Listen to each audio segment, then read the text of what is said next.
Regular school board meeting to order, and I think we need a roll call. Gene? Start with the Pledge of Allegiance. We Um, already did the roll call. That's after the roll call, according to the Okay. agenda. Go on. Proceed. Roll call, Gene? Okay. What did I mess up? No, that's okay. Don't normally do it now, because we did it before we went into closed session. Oh, So now we just start with the Pledge of Allegiance is the normal Oh, we're at number procedure. 3. Okay. Pledge of Allegiance. Flags behind the screen.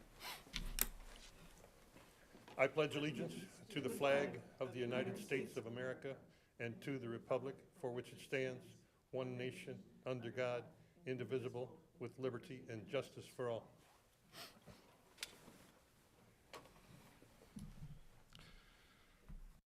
We have no need, do we need to go in executive session? I already did that. Okay, approval of the agenda.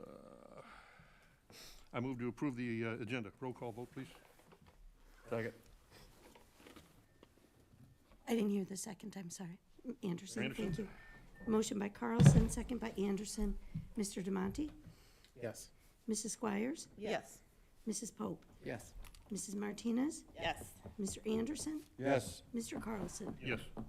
We have 6 yes. Motion carries. Do we have any recognitions? We do not tonight. Okay, public comment. Visitors are allowed up to 3 minutes to address the Board of Education. Please see the brochure on the table at the entrance to the meeting room on addressing the board. Do we have any public comment? Seeing none. Makes discussion kind of moot. Committee reports. Safety Committee.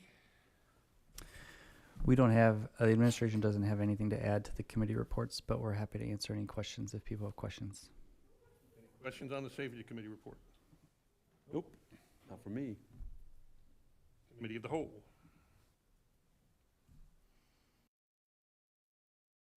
Any questions on that? Nope. Parent Teacher Advisory Committee, any questions on that? Nope, we're good to go. Hearing none. Superintendent's report. Danny? A couple of things I wanted to highlight is just to give the community and the board a quick update on or a reminder of how our school cancellation process goes. We had a fun one of those this weekend. As much as I try to not have to wake up at 3 a.m. the day of, it seems to always get to me still. One thing that I have tried to do this last round differently was really prioritize the discussions with the feeder elementary schools that seemed not specific, but just in general, like it was a priority of the board last year as we talked about different initiatives. So our 2 largest feeder elementary school districts, Woodland and Gurnee 56, their boards have also asked for similar things. And so I have visited this year the Gurnee 56 board meeting, and I'm visiting a Woodland board meeting in March.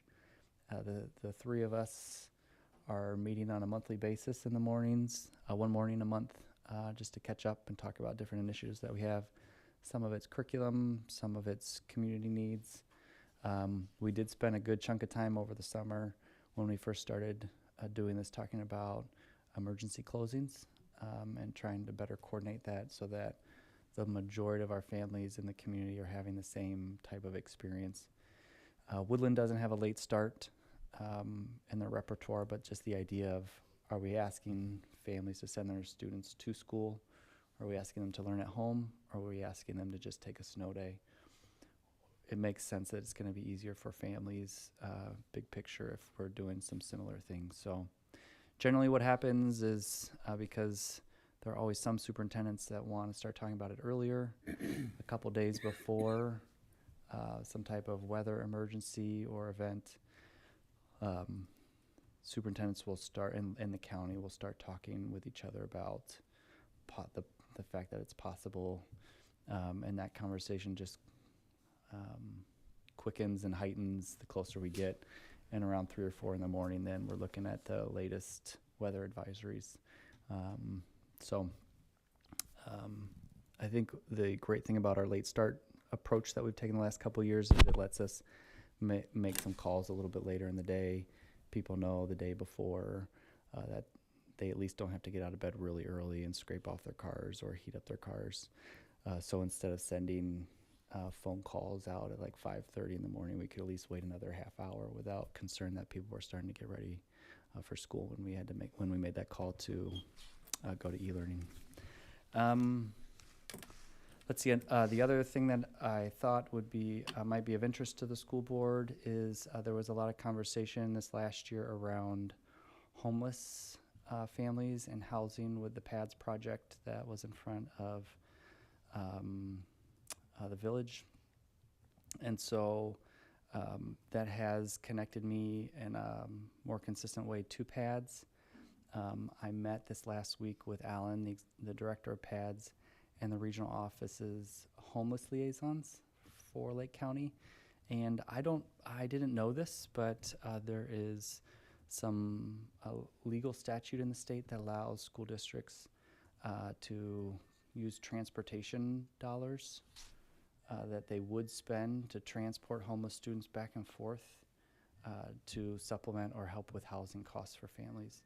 And in some situations, that might be less money for the school district. So if a student used to attend here, but because of some inconsistent housing or some double ups situations, they might live outside of the school district or move outside of the school district during the school year. They qualify to continue with us throughout the year, and we use state and federal grant dollars to pay for their transportation back and forth.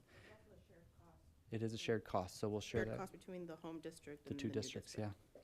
Sometimes the cost of transporting, if you think about a taxi or a school bus, is over $150, $200 a day for that transportation. And so if you think about what that could mean in terms of maybe just helping the family continue housing in the area for the rest of the school year, there's a lot of benefits to the family when you think about that.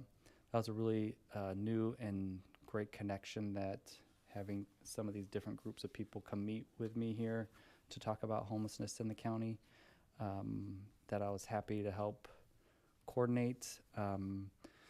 When I talk with PADS and Alan from PADS, the projected increase in housing concerns and homelessness in the county is pretty significant, and they're having a hard time dealing with, I should say, working through those supports as homelessness increases in the county.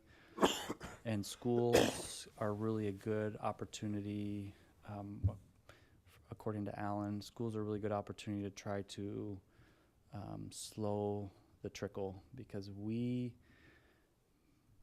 see families, because of the federal and state grants that we have to support students whose families are in inconsistent housing or doubled up. We're required to engage with families before PADS funding allows PADS to work with the families. So trying to help that pipeline, because we see these families, they're on our lists, we're helping them with school supplies and transportation.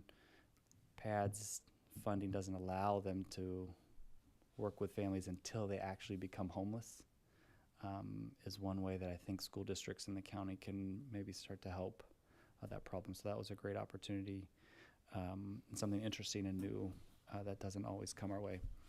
I don't know if there are any questions on that before I let our student introduce himself. Before you go on, and I should know this, is there a difference between their definition of homelessness and ours? And I mean, what's the definition? Yeah, so the grant that pays for our support for homeless students includes families that are doubled up, so they have housing, but they've had to maybe move out of their old housing, and now they're living with an aunt or an uncle or another family. That doubled up a definition doesn't apply to homeless PADS funding. Also, sometimes the inconsistent housing. So if I'm sleeping on a couch, I'm at a friend's house, and a different friend's house, and a different friend's house, that would not apply to PADS funding either. Not to Couch belabor this, surfing but is more for the high schoolers who say, hey, like, I don't want to be at home, and now they're. and how do we track them, or how do we track them, or do we try? Yeah, we do try. We get grant funding every year and have a homeless liaison in our district. It's Janice Zimmerman. She's one of our social workers here.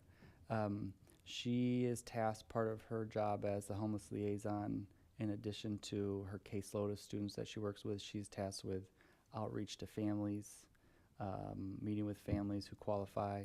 A lot of times that initial contact with the registrars when a family comes in or their address is changing, the registrars will filter them to Janice and say, hey, this family looks like they might qualify for some support. Most of the time the support we're giving what we call homeless students, which most of the time our homeless students actually have a place to live at night. Where PADS homeless means they don't have a place to stay at night. Most of the support we're giving them is they qualify immediately for free lunches. We help them with school supplies and transportation. Transportation is the biggest cost. I just want to comment, not a question, is somebody who's had a very close relationship with two individuals here at Warren Township, one of which was officially homeless and living with PADS, who was being transported here for school her senior year, and another one who went homeless right after she graduated, but was on the verge and threatening to be homeless throughout her entire senior year. I don't know that people really see that this is a problem here in this high school, and I appreciate that I know you have been and you continue to, and I appreciate you reporting it here so that people are aware that this is an effort that we need to be making within our school because there are individuals impacted. The transportation alone is a huge thing, but one of the young ladies was being transported from North Chicago shelter back and forth here years ago. So it does happen. It's not just couch surfing. It is officially homeless as well. So I just want to say thank you for engaging with Alan and really deep diving, because I think that as this economy goes the way it's been going, I mean, these individuals I was close with and still are, this was before COVID, and so I can't imagine what's going on right now. So just thank you for engaging with them and trying to coordinate efforts, so I appreciate it. Before I let our student introduce themselves, I also just have a note in the memo that's uploaded that some possible movements and board meetings. We'll work with you on that, but just want to start getting that on people's radar. Mr. Payne, you want to introduce yourself? Well, good evening. My name is Samuel Payne. I'm a senior here at Warren. I've been going here ever since my sophomore year when we moved up here. I really love this school. I've gotten a great education from here. I've worked closely with the student council. I'm now in the National Honor Society, as well as the ambassador thing. I really love getting to meet all these people. There's so many students here. So I think the amount of people that you're helping is very plentiful. I'm very excited to be here and see how my input can change things. Thank you for having me. Thank you for being Thanks here. for being here. I don't have anything else unless people have additional questions. Questions on any of these reports from anybody? No, sir. Were you going to talk, did I see it, student services model investigation? Yeah, I do have a discussion item about Is that staffing, further preliminary down? staffing that we'll talk Great. about, yeah. Thanks. Okay, moving on, the treasurer's report. We don't have anything to add for the treasurer's report unless people have questions. Inconsistent. Stay seated. Announcement of board meeting schedule for 2024-25 school year. So we just, at the beginning of the calendar year, remind everybody what the schedule is for board meetings. We're supposed to post that. Again, in the memo, there's a possible change coming up. One of them is regarding elections, but we'll keep working through that with you. Partnership report for Quest Food Management Services. Annually, we provide a report from Quest Food Management. Sometimes the board has asked that they come, and so we provided this as soon as we got it. And then if you'd like us to invite them to come for questions or further discussion, happy to do that. If you decide maybe in the next week or two that you'd like that or some additional questions, we can work on that for you. Anything from anybody? I was just excited to see that they will expand the free and reduced menu. Just a comment. Agenda. I move to approve the consent agenda items as presented, which includes personnel recommendations per Exhibit A, numbers 58 through 60, as posted, and Exhibit B, athletics activities and volunteer personnel recommendations, numbers B17 and B18, as posted. The payment of bills dated January 21st, 2025, in the amount of $4,949,085.15, and the regular meeting minutes of January 7th, 2025. Roll call vote, please. Second. Motion by Carlson, second by Anderson. Mrs. Pope? Yes. Mrs. Martinez? Yes. Mrs. Squires? Yes.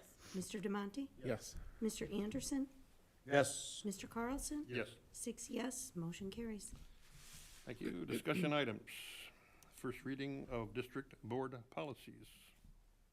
Since we had a policy committee meeting earlier today, this was just an opportunity for, your policy requires you to see policy changes twice before you approve them. So they're in front of you as a first reading, but also if there are any questions that came up or specific items anybody wanted to highlight from the committee or discussion around those that you wanted to have at the meeting, this would be a chance for that. We don't have to do that, but that's what that's there for. Any elaboration on the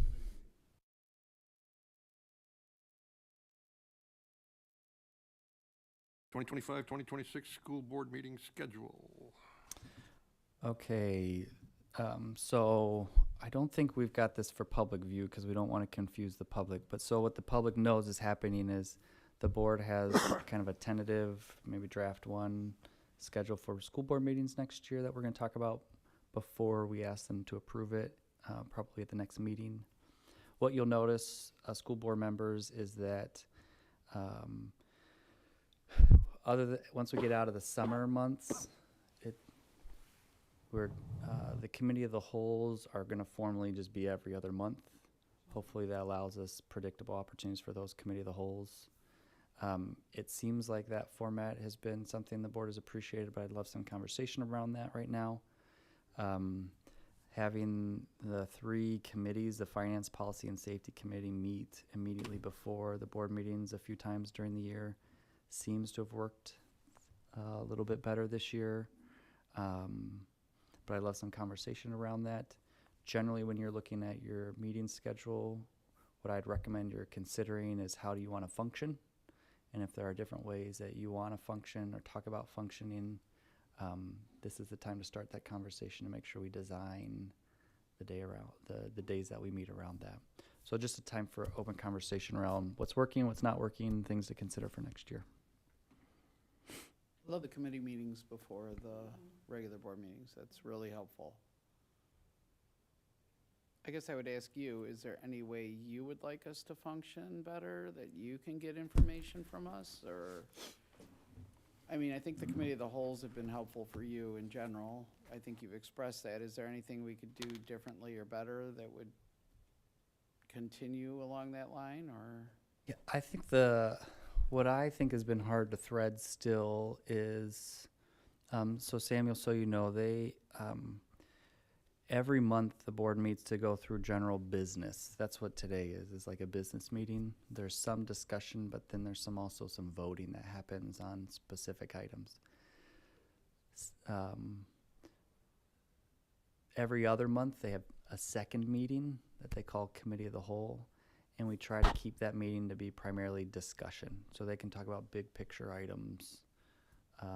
Some of that big picture conversation does happen in the business meeting, but in the Committee of the Whole, we rarely have anything that they vote on, so that we can just focus on conversation. The part of the needle that's been hard to thread for me is I would really like to use committee time to discuss progress, measuring progress. We've done that once or twice, but what ends up happening sometimes is that there's like really important topics that we want to discuss or that come up in a business meeting, and I say that's a really good conversation. It might lend itself to the committee feel and vibe, and it ends up being good conversation, like the last Committee of the Whole meeting that we had a couple weeks ago. But there's some like level of holding us as administrators accountable for progress, reviewing progress as it relates to the strategic plan, that I haven't been able to figure out how do you get that to be happening at the same time. I don't, that's the part that I don't know. Would it help to have a designated committee of the whole every X amount of months for that? Like a quarterly, some type of a quarterly presentation or discussion committee of the whole for that type of work? Sometimes there's only one in a quarter. Well, I Looks mean, like scheduling it. there are 5 committee of the whole meetings. Would you have 5 different kinds of like accountability measures you'd want to talk about? Possibly. I think possibly. One thing that, and I'm just also thinking out of pocket a little bit here, the idea of like designating meetings for that also made me think of maybe the designations could change for next year. Right now, the way we've been setting up for Committee of the Wholes is there's a couple board members that I just run ideas by around student issues, a couple that I run ideas on for like stakeholder topics, and a couple that I run ideas by for operational type things. And I wonder if the designations, if we changed those 3 discussion topics to different things, I wonder if that would push us, or don't limit. Yeah, if we thought about that differently, that might push us to organize our conversations differently. 2 of the groups per committee of the whole, and then do 1 accountability. Yep. Yeah, and So then I think in practice, once we get here, 1 usually takes the majority of the evening, right? Like, it's not equally spent in each way. I mean, I think we kind of adjust to what's going on regardless, right? So, I mean, we could be as flexible as we need to be. if I had a couple members, if we switched those around, if I had a couple board members that they were my go-tos for accountability topics, I could at the beginning of the year then say, here's the board meetings that we could designate some people and some committee of the whole dates for that. That might help. That's the only thing. I think you actually are a very functional board. You talk a lot about what's important to you, and I think that's good. You don't throw things at each other or hit each other. He quickly added to Little that. left-handed compliment there. Yeah. He was talking about you, Steve. No, I think it's good that you talk. It helps me not have to guess. So, yeah, I think maybe the next step is to try to figure out how to have conversations around progress and accountability, and not just updates on progress and accountability. So it sounds like it might be useful to you if a couple of us are accountability, whatever, committee people or something. Yeah. Because then you'll feel obliged to follow through on that. Yes, I would feel Okay. obliged. Okay. Correct. I'd be happy to do that. I mean, yeah, that would be.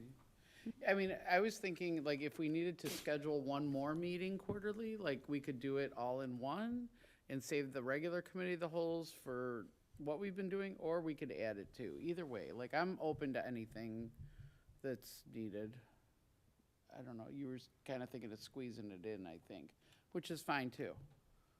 Because you can still get 2, and you only miss, then you do another one, the next one, so you wouldn't miss one. Might not need all Right. 3. Right. Yeah, Yeah, so exactly. flexible. Mm-hmm. Mm-hmm. We can see how that works. Call them when you need them. Yep. Okay.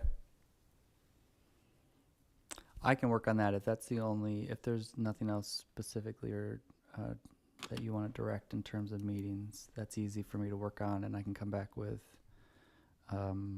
maybe next time I can come back with a recommendation for meeting dates and times, which is probably similar. But then some ideas to continue conversation around committee of the whole discussions. So if you want another area where you could help is if in the next couple weeks, if you just look at that schedule, and if there's significant if there's going to be conflict anywhere that you know of now, let us know, just to make sure we're not missing something that everybody's going to be gone for. I think that's it. Next item is preliminary staffing. Yeah, I think I'm looking for some feedback and priorities that you want me to consider for next year. We've got some important replacements that are happening. A couple of these people are here today. Jean and Mary are here right now. They are scheduled to retire at the end of the year, so we're looking to replace them.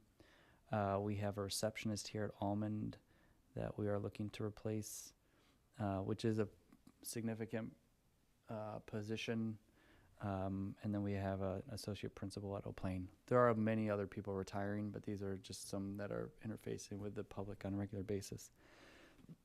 I am thinking through the noted replacement number 1 and number 2. Mary and Jean have been with us for a long time, and they bring and add some really specific and important capacities that we're going to lose when they leave. So thinking about how to replace those positions is important.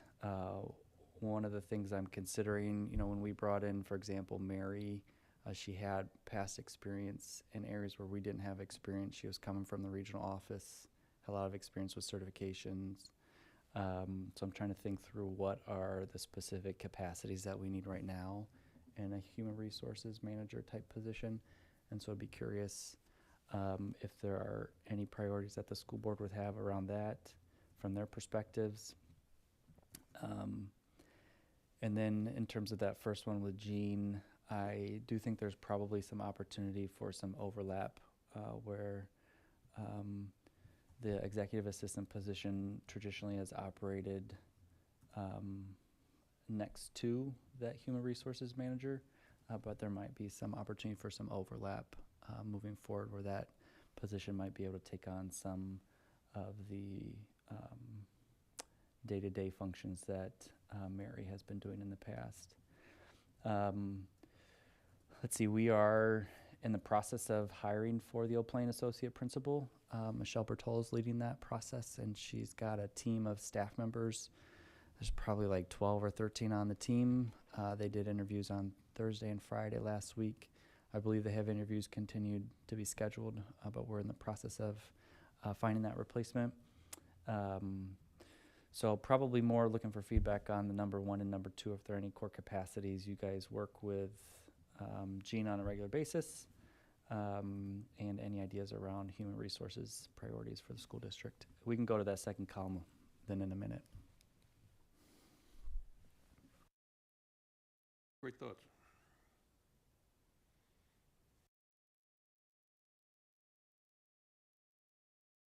I think, just listening to your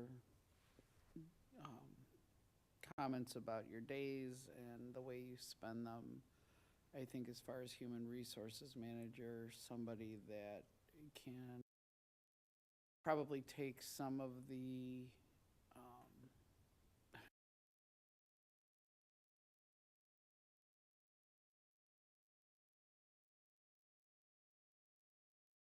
a lot of the things that in my world HR has encompassed.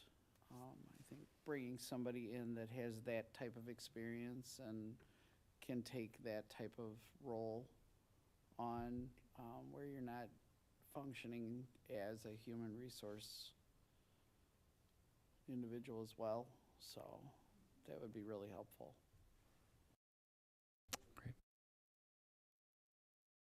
Outside of, just a school functioning world, but also has a human resources background that it was very strong in human resources that could manage, because things are coming up now that never came up before, and there's a lot of new interactions that people need to be pretty well versed in that we could really benefit from in this, in this change. So that would be helpful.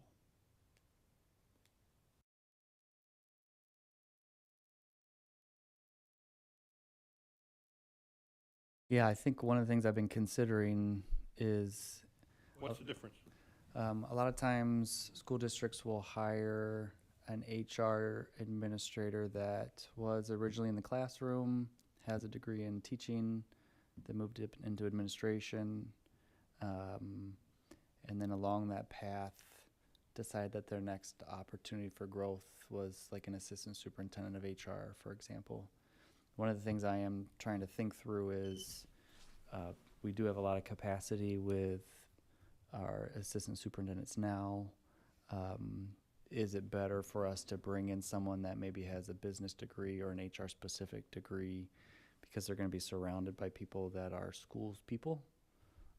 So is it better or worse for us to consider bringing in a non-schools, started out in the classroom type person, but someone maybe from more of a private industry or public industry, but has specifically just an HR background? Wouldn't there be rules? Yes. Yep. Yeah. They're going to have to learn, if they're coming from an HR background, not schools, they're going to have to learn how to play school. And if they're coming from a classroom, All that yep. crap. If they're But I coming mean, from a like it works for the classroom, they're going to have to state learn and law. HR and understand union contracts and negotiation contracts and being able to do that. My impression is that, you know, that Mary is the go-to person for anybody that has any questions on IMRF, TRS, Correct. da-da-da-da. So, I mean, you bring in someone from the outside that doesn't know anything about that, then that's gonna create a void, which can Correct. be filled by someone, most certainly, but not by that person, at least not in the beginning. Correct. That is true. So, I mean, to me, would be a problem for the people who are here. As far as Jean's job and her replacement, I mean, I don't think I can exist without Jean, really, to be honest with you, but, because she's been the person who's been here longer than I have. But, anyway, And a lot. And you take good care of us. I think that, I think that she certainly is a go-to person for the board, and, you know, that type of support is needed. You know, it's not an every day or every minute thing, because she does a lot of other stuff too, but, I mean, there's still a lot of things that she does that's valuable to the board, so I think that we need to keep that in mind. So to piggyback on Jean's position, when you go through the application process, are you going to say, you know, you're applying for the executive assistant to the superintendent / board clerk, or are you gonna give them the option? And then if they don't want that option, you're gonna do a stipend to someone else that applied? Like, what is your thinking around those two? Because technically, they're two positions. Correct. Yeah. Chris Green and I have talked through, I don't think I know that quite now, but we've talked through the different avenues that we could do that, because that position for a good amount of time has been the same position. But we could separate that out and look at someone probably like in the business office that could serve that function as well, be the board clerk. I don't know what we're going to do, but you're definitely right. We could separate that out. I would prefer to keep someone that wants to do both. For Okay, that's good to know, consistency. yeah. I just didn't know where where you were at with that. So an HR manager position, I'm thinking about how in our discussions of diversity, equity, inclusion efforts keeps coming around that our employees do not reflect the racial diversity of our student body. And that seems like something that an HR manager needs to be equipped to help us work on. I understand what John was saying about the nuances to, with the retirement and all that. And I recognize that there are school nuances. There's a nuance in every facet of business, public health, hospital, school. Like, once you get hired into an entity, there's a nuance. And not only schools have retirement systems, insurance systems that people have to learn, whatever. But in my experience outside of Warren Township, which includes the state of Illinois, HR has a much broader need for very specific qualifications and experiences, you know, that go beyond the technical ability to answer questions regarding one of the entities you work closely with in an organization. And I think like it becomes more and more important as we move through life that we're making sure that we bring in those qualities as well. Susan mentioned the equity, you know, making sure that we're recruiting in a way that reflects our population, our, you know. Let's be clear, our human resources manager is not recruiting employees. Right. At this moment. Currently, Right. that is true. Oh, So that's, and that's a good point. yeah, And that's a really good it's not the point. job that Because she we had. haven't had that Right, as an agreed. HR function. Right. Right, very good We point. want that's a different person.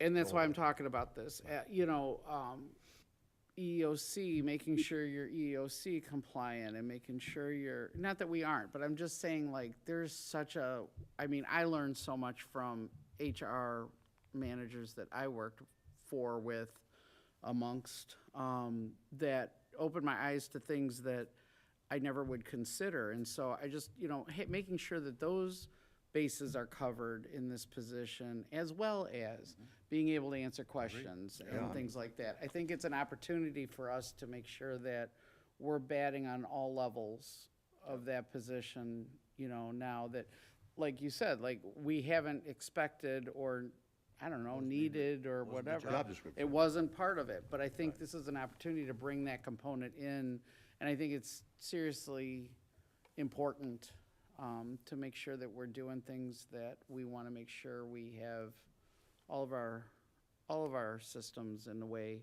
like recruiting, for instance, it's a huge one. All of our ducks in a row. All of our ducks in a row, and, you know, taking some of the stuff off of superintendents that shouldn't be part of your experience, really. I mean, unless there's an issue. So I recognize what you're saying, John, and I know we haven't looked at it in ways. I agree. Yeah, I know. I agree I know, I just. Agrees with himself. he I agrees agree with himself. Beth. And whoever we bring in, whether it's outside or inside, they're gonna be part of the Illinois School of Personnel organization. So they're gonna be able to go to, you know, just like. Resources, Yeah, yeah. all the resources, all their connections, all of their updates on new law, school laws will all be through that section. Yeah, yeah, we'll wrap support around them. Whatever way it is, if we hire someone that has schools background, we're gonna have to wrap them with some HR support and coaching. If they're coming from an HR world, we're gonna have to wrap some schools stuff around them. Comments, anything else? Okay, tell us about the first semester data and school report card. There's some interesting, Is it okay if I go to the Yeah, second what column about the here? new considerations? did I miss something? Yeah. I just wanna keep Up on talking. the screen. We're on the slide. Oh, okay, sure. So, two positions, there's two specific positions that I'm not asking you to approve tonight, but I'd like to get kind of a pulse check on. They're specifically around supporting, these first two are around supporting our multilingual families. So right now we have one bilingual secretary. Priscilla, she came actually to one of our committee of the whole meetings and helped interpret for us. Priscilla serves both campuses. She, her office, her house is over at Eau Plaine. Part of her job description as the bilingual secretary is to provide interpretation or translation services. We've had a group of people that have been meeting to talk about how we can do different English language learner support differently here that Sandy's been working on. And one of the ideas that they came back with is basically a second position for that, because we have enough translation and interpretation needs at both campuses that we feel like it would be beneficial to increase that allocation from 1 to 2 so that there's one of those on both sides of town. And then the second one there is in a similar kind of a bucket. When we hired Sandy, Dr. Moran, in to kind of take on the multilingual services of the school district that Christy O'Karis had been running. She's doing a lot of really important and really good work. She also has a good amount of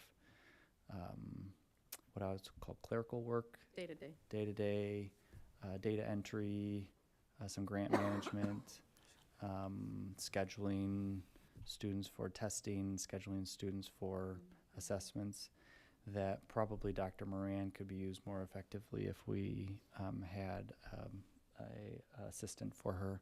That's common, I think, in most school districts. They have a large multilingual family population, and something that I'd like to ask the board to consider. We can talk about those two maybe, and then jump to 3 and 4 after. I don't know if any board members have any specific thoughts on 1 and 2 there. I think that if it's, I mean, I'm in favor of anything that's gonna assist our underperforming students, which, you know, and we've proven to ourselves that, you know, we're not doing it in the classroom at this point, so there must be other things we can do to engage these people and find out what's going on. If these two people are gonna help us engage with these families Well, it'd be and 1, help the 2, and students, 1, 2, and 4. yeah. 4 would also be that, yep. Yeah. I haven't talked about that, but And yes. then I think that's stuff that we should do, because that's where we need help. That's where we're underperforming. You know, we don't need to keep doing what we've been doing over and over and over, and bang our head against the wall. We need to add some capabilities, and like you say, Dr. Moran has a lot of capabilities that she's not using all the time because she's doing Day-to-day. other stuff that somebody else could do just as easily and for less money. So, you know, to be crass about it, but. Well, at that committee, the whole meeting, when we had families here and Priscilla came to help, I mean, it just, the conversation was all about how much it meant to them to be able to connect and feel like part of the community. So I had the impression that Priscilla was a big part of that, and that's, of course, what we're trying to do for everybody. Okay. Natalia mentioned number 4. I'll jump to number 4. Number 4, a parent-family liaison is I don't know exactly what to call this, but the idea of this position has come up a couple times in our DEI committee work over the past year and a half. Fast growing within a lot of school districts. And Yep. it's not just for like Spanish speaking, or, I mean, it encompasses everyone. A lot of our student support services through the counselors and the social workers are kind of not all of them, but a lot of the work that they do is what I would call a self-service model. So as families contact counselors or students come to counselors or social workers, they respond. And it's in a self-service model, it's difficult sometimes for counselors and social workers to systemically reach out to families and bring them into the services that we provide. I think in the organization a couple years ago when we had Schuler in, the people that weren't our employees, but they were Schuler people, that's what they were doing. They were reaching out to families and trying to bring in families to the services that the school provided. They were doing that to some specific targeted families that would qualify for Schuler programming, but I would like to consider, and maybe it's just initially focus on at Eau Plaine as families come into the school district, some type of parent and family liaison individual that, in a similar way to our attendance specialists right now, reach out to families when maybe other staff don't. It doesn't fit within their schedule and they have enough people coming to them. But our attendance specialists reach out to families and say, hey, it looks like, let me help you understand what we can do to support that. Here's Or some being ideas around proactive, taking being the more first step. proactive, yeah. Based on what criteria, what would make a family liaison reach out to somebody? I don't know offhand. Better question than I thought then. Yeah. If I'm reflecting back on, yes, that'd be great. So something simple that aligns with Dr. Moran would be, you have a pre-registration that comes through the pipeline, and they say, you know, they're just Spanish speaking. Well, then that parent liaison's gonna reach out to be like the first face of resource. Then that person's gonna connect them to, say, the secretary, the bilingual secretary, to get them started on their testing or whatever other resources that they need. And But I mean, is there like a red flag, or what's gonna call their attention to it? right, so like I said, like when you do the pre-registration, they're going to say, okay, like, my native language and we only speak Spanish at home. So that's gonna trigger, that's gonna red flag. When you do direct certification, that person could be the one doing a lot of the direct certification or at least reaching out. If the homeless liaison is, they could tag team with the homeless liaison, for example. They could be organizing, transfer students. They could lead resourceful events to both campuses, for example. Maybe if a student's grades aren't low enough that they're qualifying for our intervention services during the day, but they're low enough that they show up as like, okay, these aren't great grades, that liaison could call families and say, hey, they don't qualify for this, but did you know we have optional study tables after school every day? Is there a way that we can help connect you to that? We offer it already. Let's just make sure you're If I'm connected. a teacher or a counselor or a dean or something, could I turn around and contact the family liaison and say, can you help me Yes. with this? Yeah, and as I'm thinking Resource about for it, them. and Yes. as you say Yes. that, I think in my mind, it would be interesting to know who this person would report to and what the job description would look like. It's almost like Because- it would be a counselor. Yeah, I know. Well, you I can know. look at you can pull comparisons from different districts right now that currently are using a family liaison. And then we could take from those different models and create what we feel fits best for our district.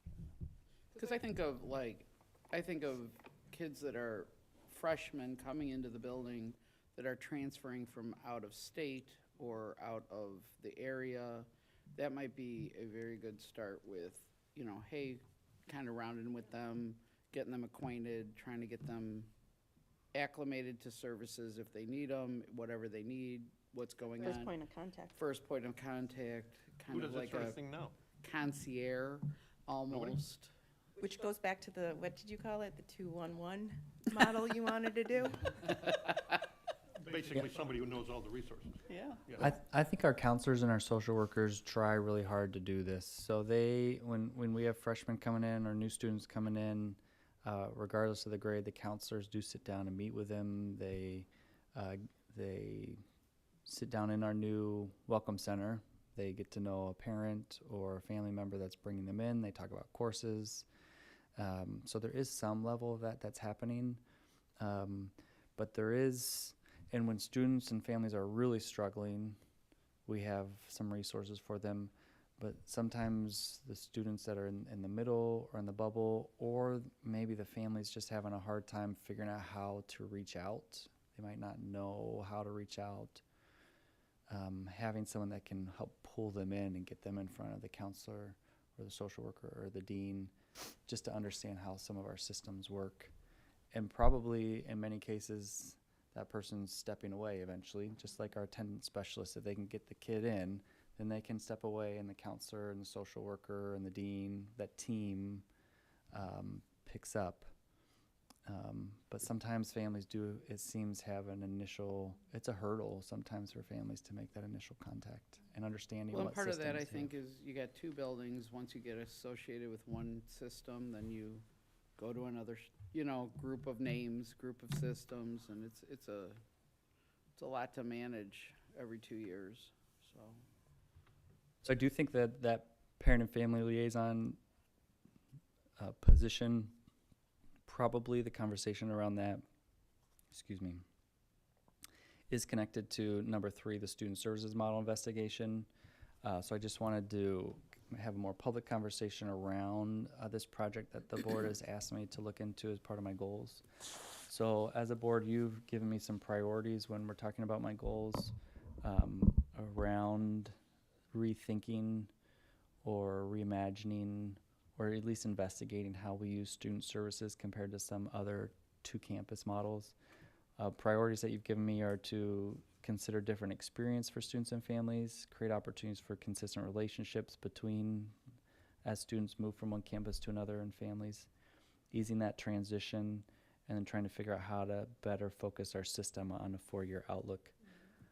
The model that we currently use for our counselors, our social workers, our deans, our school psychologists, is that students come in, as referenced a moment ago, and they're assigned to a team that's assigned alphabetically for the most part. And they are, so for example, they'll have the same counselor in 9th grade and 10th grade. But then when we split that campus, or we split to the other campus and they enter 11th grade, they re-engage with they engage for the first time with a new counselor and a new social worker and a new dean. And so that relationship restarts. The model that you've asked me to look into specifically is there are some two campus high school models where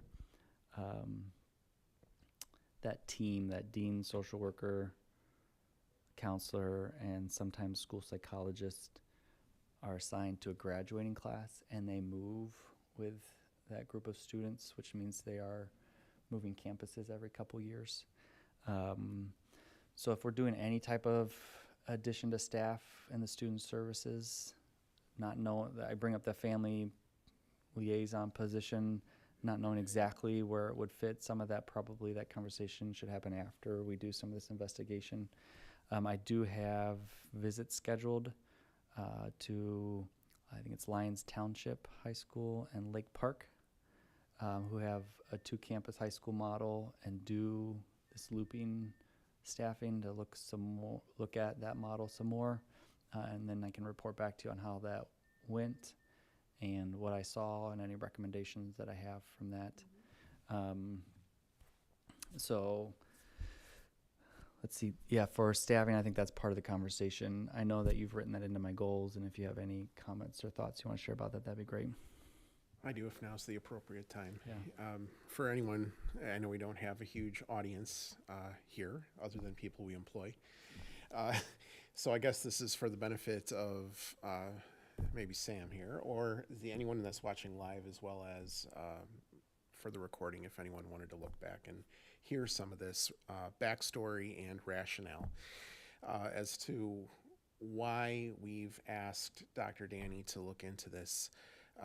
Our 2-campus model is unique in Lake County, at least. A lot of the high schools in Lake County, it's one building, and the staff there, whether it's the classroom teachers, the guidance counselors, social workers, or even the deans and other administrators, have the ability to track that student and have a relationship with that student through all 4 years.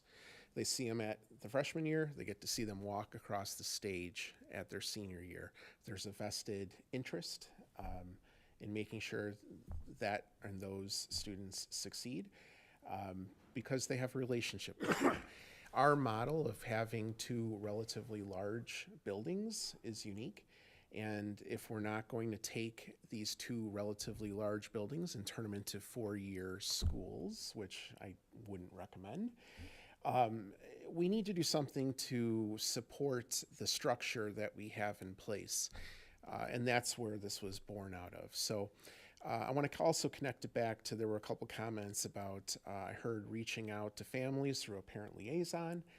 I think that was important because that's a piece that we know would help support our students. Thank you, John, for closing that. That would help support students through the 4 years. Or I also heard a comment about connecting through the translator, I believe it was the translator, connecting with somebody at the school and those parents enjoying the fact that there's someone they have a slightly closer relationship with. All of which can be supported through a student services model, or whatever you want to call it. There's a couple names for it out there that schools have been doing, and with some success. So after they've gotten over that initial hump, the feedback that I've heard from, and this predates even here, I took a class with an administrator from Lyons Township, and they were talking about it at that point years ago. And it just piqued my interest because at that point it was still very unique. But so through the last few years, we've been talking about social emotional concerns, particularly born out of the pandemic, and then reinstituting staff that we had, positions that we had cut, or adding additional staff to help support those needs. We heard that well through the referendum. What positions came out very loud and clear from our constituents was anyone related to social emotional concerns, so our social worker psychs, those kind of positions that help support the student. Not too unlike what we're describing here, whether it's a guidance counselor or just one of those supportive student services positions. We've been hearing academic data through the years, either that's failure rates, participation rates in higher level courses, students choosing rigorous and appropriate courses, a lot of those things.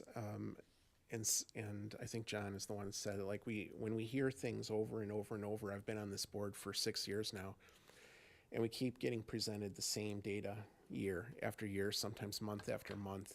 And there might be minor tweaks, but you know, at what point do we say it's time for something different to disrupt the system, to help support the system and help our kids? You know, we're here as community representatives, and the majority of us are parents or grandparents. And we keep hearing that this is something that the parents want out in the community.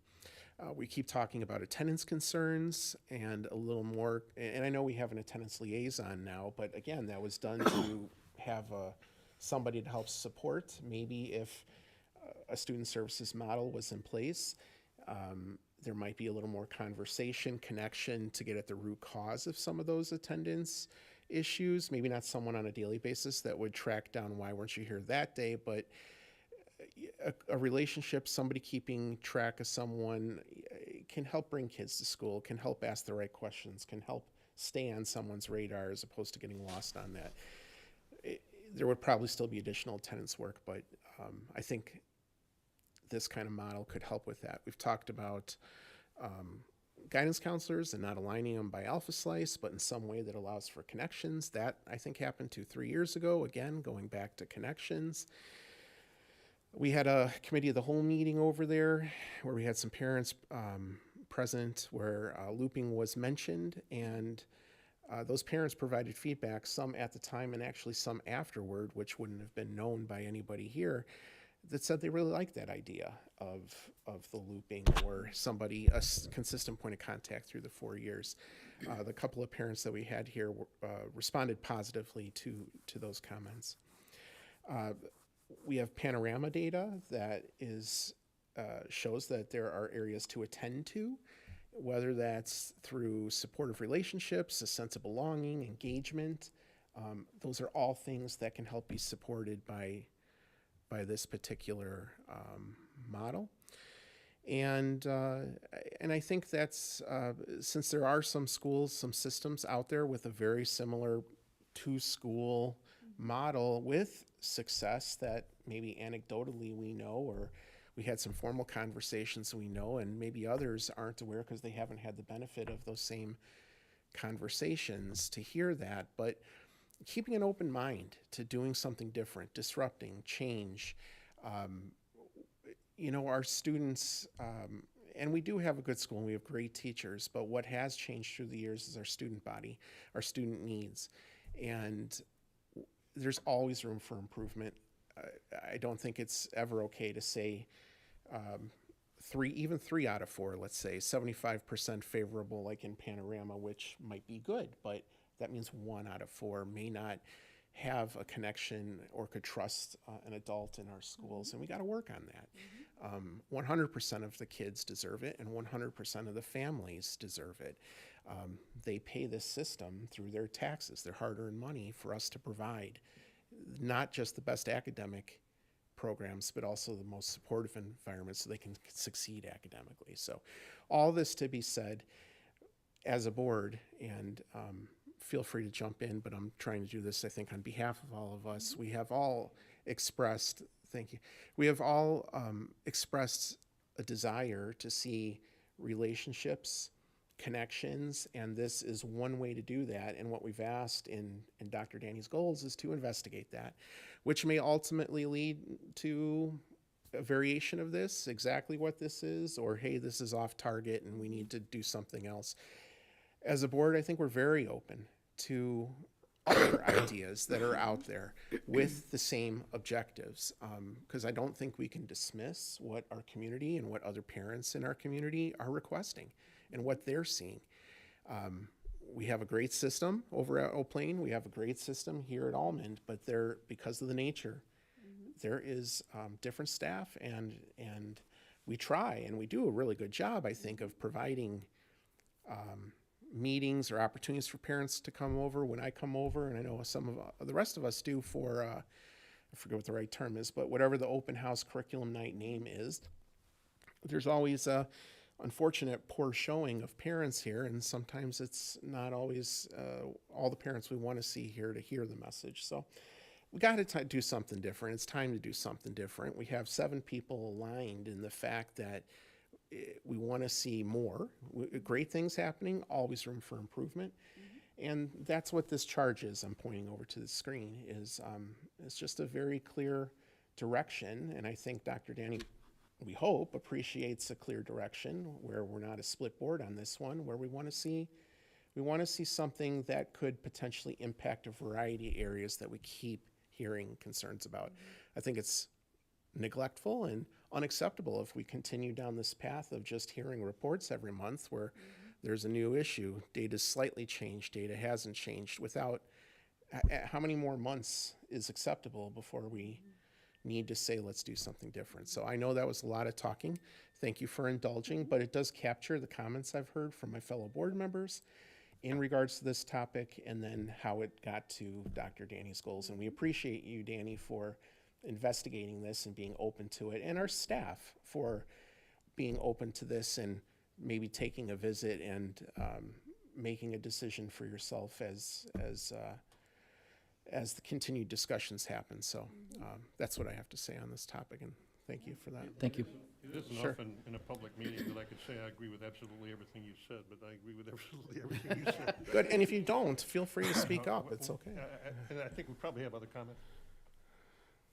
I don't really have anything to add that Tony didn't say. I could say the same thing, but you don't really need to hear the same thing from me. But I'm in 100% agreement with what Tony said too, that we have to change what we're doing. We're servicing a lot of the students extremely well, but there's a segment of our student body we are not servicing well. And it's in the data, it's been in the data, and the numbers haven't changed, so. Well, they're getting worse in some respects, so that's Yeah. part of the concern too. Right, we need to, so trying something different is mandatory as far as I'm concerned at this point. We need to step out and do something different, whatever it may be. And this is one of the options, the looping model, the, whatever you want to call it, but it's certainly one of the things we need to understand if it truly is beneficial to the students, because if it truly is, then we need to figure out how to address that. And I'll take it one step for, trying something different just for trying something different's sake is not what any of us are interested in doing. I mean, I think there's been a lot of thought into this based on even our own personal experiences trying to connect with the school as parents. Not knowing who to call, not having a consistent body for, 4 years, reconnecting in 2 years. God help COVID, but at the same time, the anecdotal conversations we have on a daily with parents that struggle with connections, we hear it in the community. We hear it amongst our social groups. So, I mean, it's not just, and I know you're not saying this, it's not just trying something different to try something different. I mean, the model makes sense when we. Said it twice that I said that. So No. She doesn't mean that. No, but and it hurts my one it's- feeling. I've heard your one feeling twice tonight, so it must be hard. But I guess what I'm saying too is though that we've talked about, someone mentioned, when you change psychologists, it's difficult to pick up where you left off. When you change physical therapists, the continuity of care, as we say in healthcare, is very important. And especially with these kids who are changing buildings, it's still important to have somebody to catch them on the other end. And I've seen where counselors have changed. I know the graphic shows you have the same counselor in the first 2 years. I've had anecdotal experiences with people that are struggling that changed counselors between freshman and sophomore year. And it was devastating. And so, devastating to their social emotional, but also to their grades. So, I mean, if there are ideas out there, that's fantastic. Nobody has ever stopped anyone from bringing ideas to this board. We have public comment every night. We're here. If there are these great ideas, I mean, we're all here willing to entertain any ideas. Excuse me. But I do think, based on the information that we have gotten from our experiences, our families, our social networks, our friends that have experienced this experience, they've had great experiences, but there is a hiccup between the transition between the two buildings and the connections within some, especially some populations, but in general, the connections with adults. So I fully support this. I'm grateful for Danny to try to like lead a charge to investigate this, and I'm excited to hear about the visits. I'd love to go on them, but I probably can't, but I appreciate it, and I'm grateful that we're trying to do something different, because we've been talking about data since I've been on this board, and I'm telling you, probably the worst thing that could have happened is the data actually worsened in this last report, and yet I'm not seeing, you know, large ideas of implementation to try to rectify that. And I know that there have been some in other avenues, but I think this model also helps. It's not going to solve everything. We all know that, but it is definitely going to try to increase some currency with the adults and students. There's a piece there too about, as we continue to add positions, which are needed, but would they be needed if we created structural change? So are we just throwing money, creating positions, and we continue to do that, by the way, and also not cutting positions? I mean, we're pretty FTE wise returned and then some, and we still haven't seen the huge change that we want to see. So there is a part as stewards of the taxpayer dollars here to say, at what point are these positions that we keep adding in, are they really going to solve it, or does there need to be a systems change? And at that point, then we support through positions. So there's that piece as well. I think we've added enough positions. I know it's only been a year or two possibly, but it would have been, and there are some changes, don't want to discount those, but are they going to bring the big impact, particularly moving between the two campuses? And I don't know. I'd be interested to hear, I Samuel. mean, I don't want to put you Samuel, on we the spot. thank you for being here. Do you have an Yeah. opinion on this? Yeah, actually, I think that the looping system is great because I really love consistency. I actually attended a K through 8 school. I notice around here that Woodland is split up into elementary and middle, and that's quite common over Lake County. Growing up, I thought everything was just K through 8.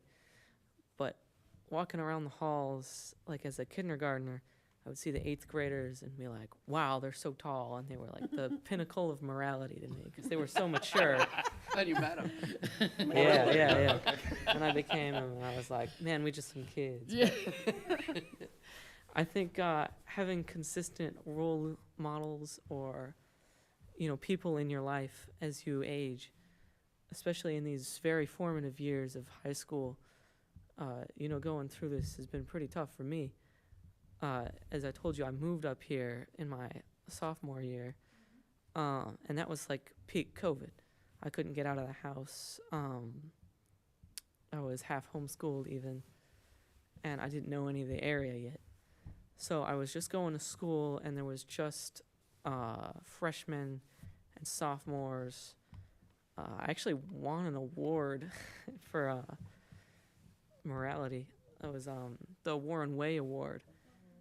And We're familiar. yeah, I spun a little wheel, got a prize. It was nice. They gave me this T-shirt, There we black go. T-shirt. It's cool. But I had a pretty good time over at O'Plain. But coming to Almond, I definitely love all of the upperclassmen. It seems like a much more mature environment as opposed to the O'Plain campus.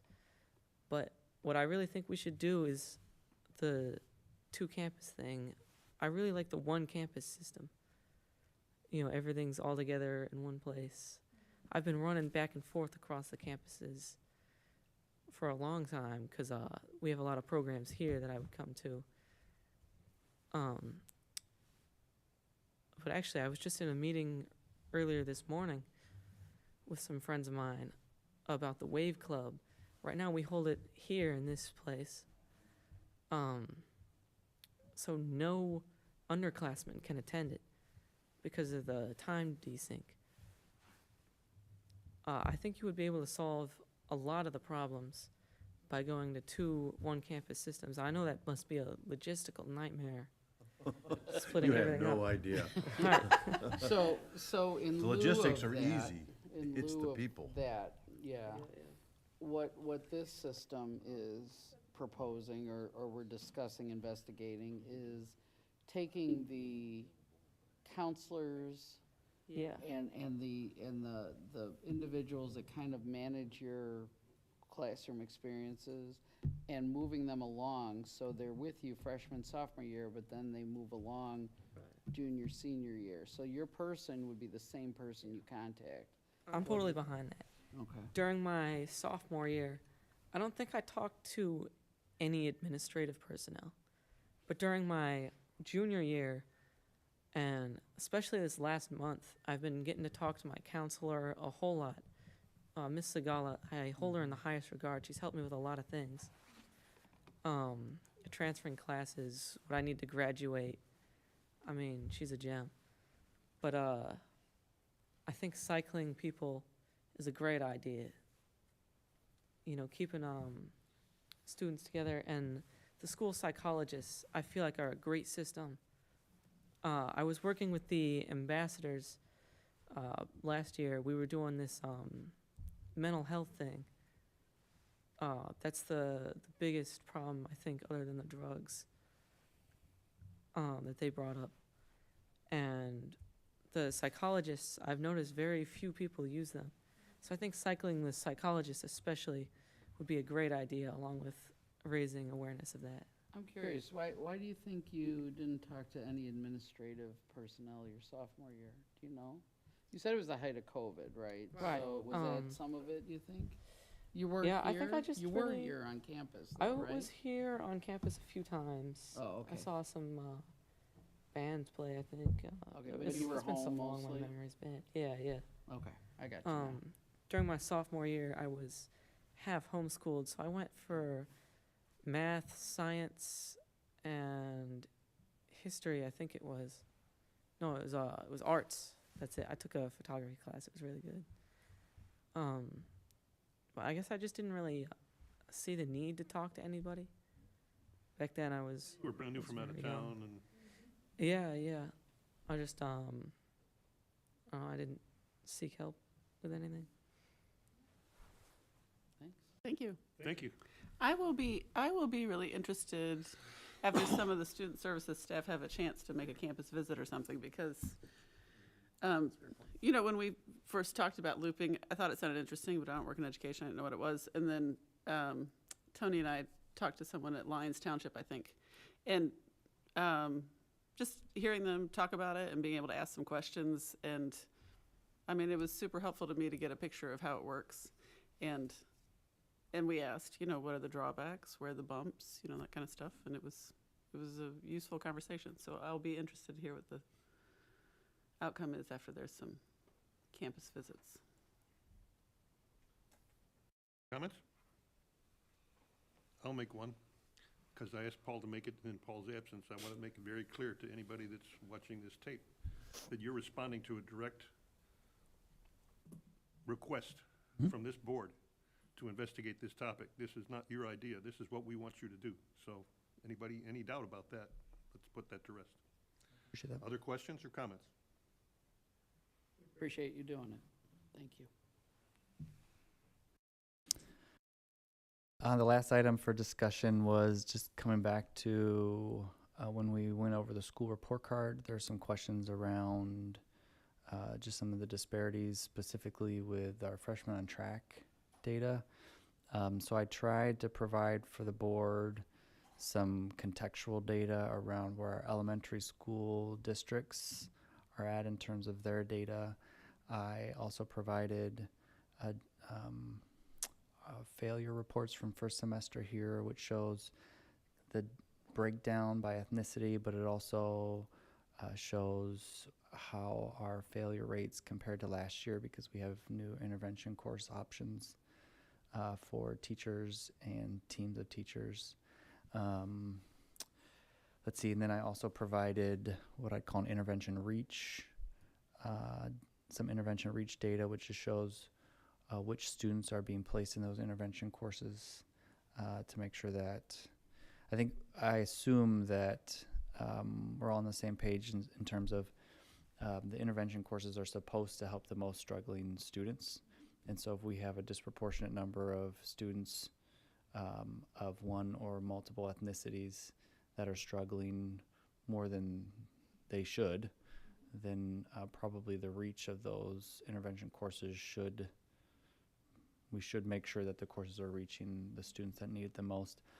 Big picture, I think the elementary school data shows that this is a struggle that our community has from the time that students enter the public school experience. It just generally students from minority families more often are not meeting state standards when we use standardized tests as a benchmark, in the same way that they are struggling more with their failure rates here in high school. That struggle has occurred since they entered the public school system. Also, I think the first semester data shows that we're still trying to figure out our intervention courses. It doesn't look like our failure rate is significantly different than it was last year at this time. I do think that we should continue to give our lead teachers and the classroom teachers some more time to figure this out. We aren't, as administrators, managing all aspects of who gets placed into the intervention courses, how long those students stay in there. We've tried to disseminate some of that decision making to the lead teachers. They're closer to the classroom, they're closer to the teachers. It's a process that they're learning. And I think this is the first semester where they've been able to really look at some of those failure rates and get to know the students that are struggling and kind of figure out where some of those holes are. I think we should look at this again second semester. So this is I feel like the data that mostly you were asking for the last time that we met, and I'm happy to continue to talk through anything specifically. I don't have a good answer as to why this is happening. I know that we have a subgroup of our DEI committee that's doing some work. Susan's on that team with Indiana University, trying to figure out what we can do as a system to address this and get better at this. A lot of the strategies that are coming out of that are around professional development and training for teachers. The two areas right now that we seem to be kind of honing in for professional training is creating respectful and affirming environments in classrooms, so students feel like they are respected and belong to those learning environments, and then increasing capacity for classroom adults, teachers, paraprofessionals to know and value students, so that we are better at saying, hey, I feel like I understand what this student needs. How do I connect them to what they need? Other than that, I don't know if I've got a really good answer as to why the discrepancies occur, but I'm happy to talk through it with everybody. I really, first of all, appreciate all the efforts that have been made to organize this endeavor that I believe is new for our staff here.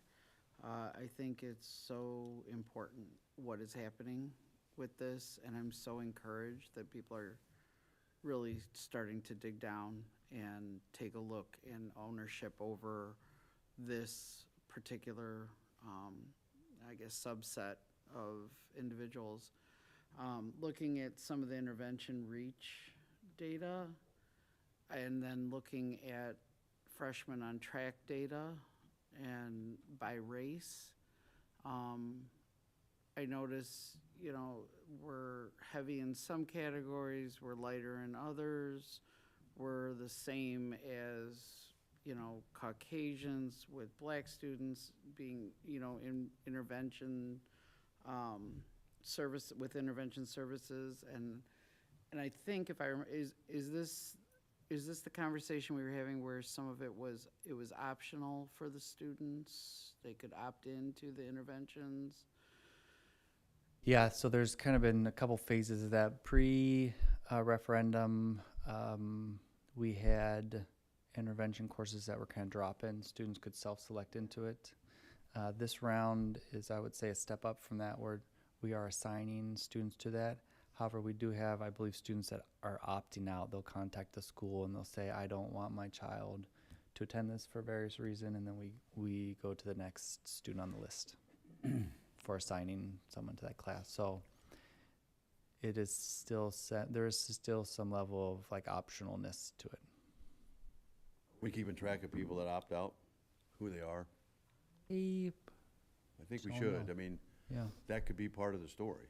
I mean, all the data becomes part of the story. Yeah, that's a good I point. mean, because it's not that we don't need to know who they are, you know, we don't need their names or anything. Yep. But it would be, because that, you know, that could be skewing the numbers in a way that we don't want it to. We want to know Yeah, accurately that's great. the people who had the opportunity, blah, blah, blah. So, yeah. Yeah. Right now, the students that take the class, about 25% of them are still failing. So at some, if a student's in the class, it's because they had a failing or near failing grade, and about 70, it's mostly the same between the 4 content areas. About 75% of them pass the class by the end of the year. It would be really interesting to look at the ones that said no. How did they end up? So so this DEI learning committee I'm on that's been going to Indianapolis for this training. We've been working with this like federally funded office in Indianapolis that equips school systems to really investigate DEI issues. And it's an extended process because they're trying to teach us how to really dig into what's going on and not just look at the surface. And one of the things that we keep coming back to is trying to understand what students' interpretation is of what's going on. Like, if you turn down an intervention, why do you not want it? Why are you turning it down? Or we talk about it sometimes like when kids are automatically moved up to a more rigorous level of instruction, right, if they're doing well. What if we could know why kids decide to follow through with that, or why they decide to drop back down, or, you know, so information about students and how they feel in their classes and what motivates them to, you know, make the choices that they make are some of the things that feel like sort of a gap in our data that might help us understand what's going on. And so it's interesting to see. It's not just us. I mean, I don't think any of us ever thought it was just a problem at Warren. So, right, so kids are having this experience apparently throughout their school career is really important information. I think that we need to, it's just information. We still want and need to educate everybody who comes in our building. And that's some information we need to consider. What does that tell us? And what does that mean we need to do so that we're able to educate everybody? Can I throw it back to Samuel again? You said something interesting earlier about you didn't think many people availed themselves of counseling. I think this is related to that. Is there a stigma? And I mean, do you have an opinion on this? And if so, what do we do about it? I don't have much an opinion on the stigma. I just haven't seen that many people talking to the psychiatrists or the counselors. You think they don't know about it, or they just... I think people definitely need to raise more awareness about the psychiatrists. I know the counselors do a lot of work, and I definitely respect Ms. Tragars with her work for the ambassadors. However, I'm not sure exactly what their job is. I've never talked to mine in her office. I mean, I've waved hi to her. So perhaps the fact that I don't know what they do is evident of something or other.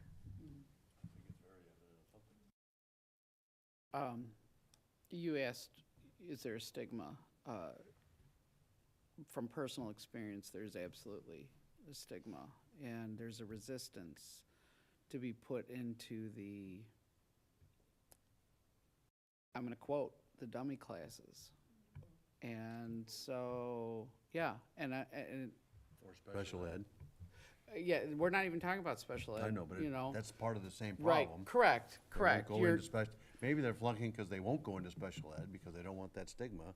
They're not getting help for their learning Correct. disability or Correct. whatever it may be. Correct. And I have so there anecdotal evidence was, about that. even after placement, there was still resistance to going because it was a defeating, Sure. you know, a very defeating feeling for that child. So to Susan's point, as you were talking, I was thinking about that anecdotal experience, and I was thinking, you know, what would make a child feel like getting help might have a negative, why would you opt out of people trying to help you?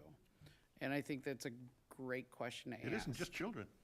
Oh, sure, no. Humans. Clear, Sure. clear, right? And you said the word stigma. That's Yeah. why people don't get mental health services. That's why people don't like to talk about. You go to a shrink, Right. And so, you know, I think Susan's point is very important because if we have, and then when I look at the numbers, and you know what, I realize they're raw numbers and they're not percentages, so it's apples and oranges, but much less black students, many less black students than Hispanic, about the same amount of students of white individuals as black, and yet white Are being students placed in the intervention are classes. placed in intervention class. Sorry, I'm very clear in my head, you know. Shut up, John. I'm gonna hurt your feeling in a minute.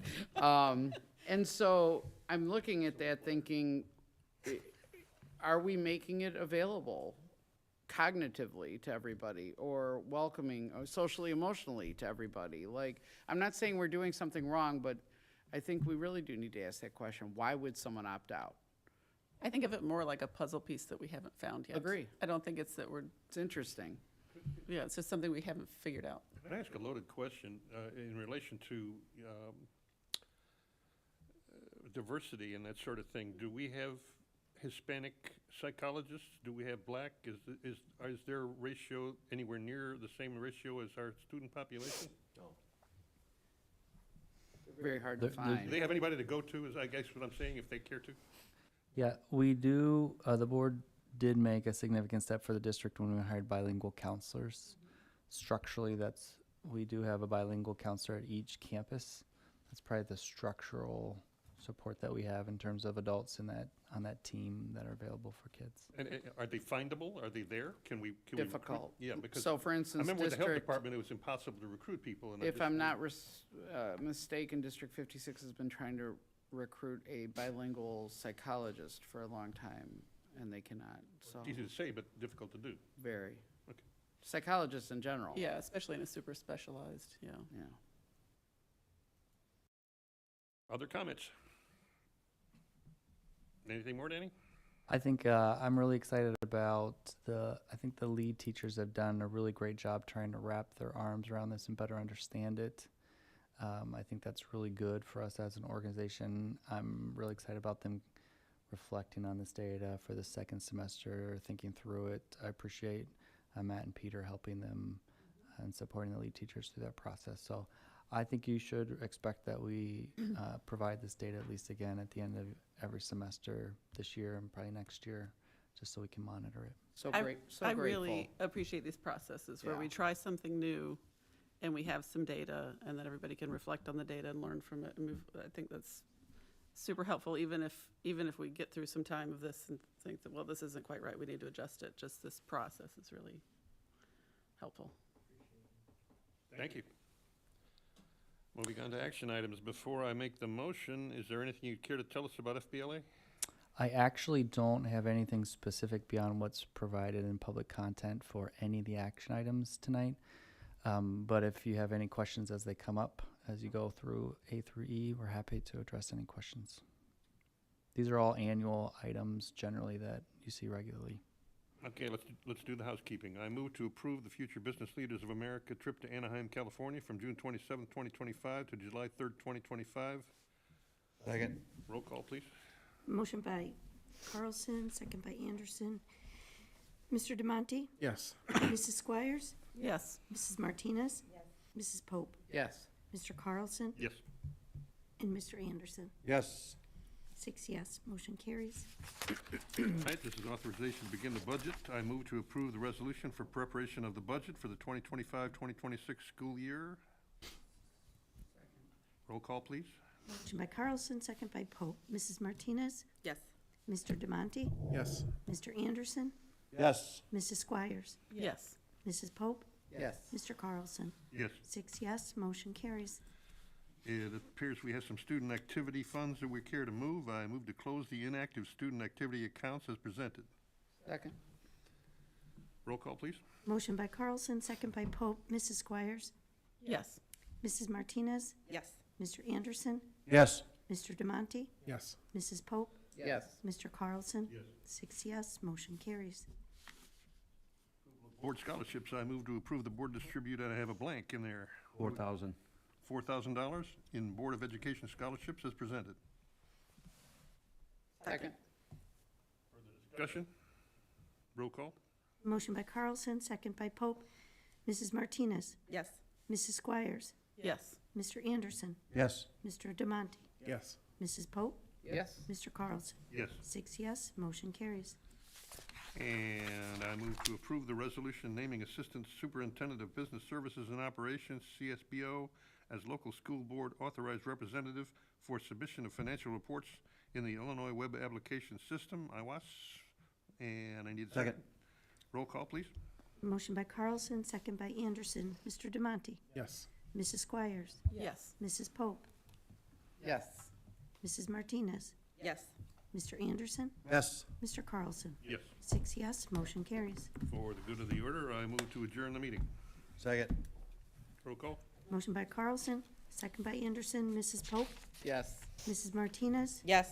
Mr. Demonte? Yes. Mrs. Squires? Yes. Mr. Anderson? Yes. Mr. Carlson? Yes. 6 yes, motion carries.